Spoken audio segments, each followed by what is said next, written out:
জামাত ইসলামের কেন্দ্রীয় নেতৃবৃন্দ ইতিমধ্যেই চরমোনাই জামিয়া অবস্থান করতেছেন।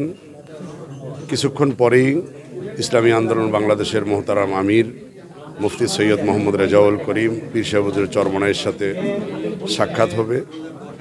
তা আমরা যতটুকু জানতে পেরেছি, আমাদের মোহতারাম আমির এবং আমিরে জামাত ওনাদের মধ্যে হয়তো একটু সৌজন্য সাক্ষাৎ হবে, গুরুত্বপূর্ণ আলাপ আলোচনা হবে। এখানে মধ্যাহ্ন ভোজ হবে, জোহরের পরে খাবার দাবার খেয়ে আমিরে জামাত এবং কেন্দ্রীয় নেতৃবৃন্দ বাংলাদেশ জামাত ইসলামের ওনারা বরিশাল শহরে যাবেন। সেখানে পূর্ব নির্ধারিত বাংলাদেশ জামাত ইসলামের কর্মী সম্মেলন আছে, সেখানে ওনারা অংশগ্রহণ করবেন।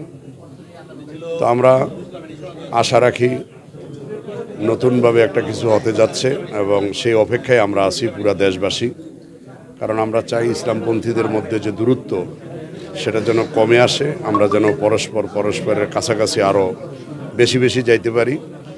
আমিও গতকাল ভোলা সরকারি স্কুল মাঠে মাহফিল ছিল, যখন জানতে পারছি যে বাংলাদেশ জামাত ইসলামের আমির সহ কেন্দ্রীয় নেতৃবৃন্দ চরমোনাইতে আসবেন, আমি পটুয়াখালী যাব। সেখান থেকে মনে করলাম যে চরমোনাই আসা দরকার।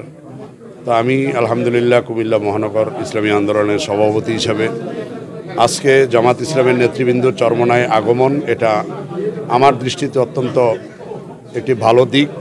আমি আশা রাখব ইসলামী আন্দোলন এবং বাংলাদেশ জামাত ইসলামী উভয়ের মধ্যে আগামী দিনে দিন কায়েমের পথে একটি সুন্দর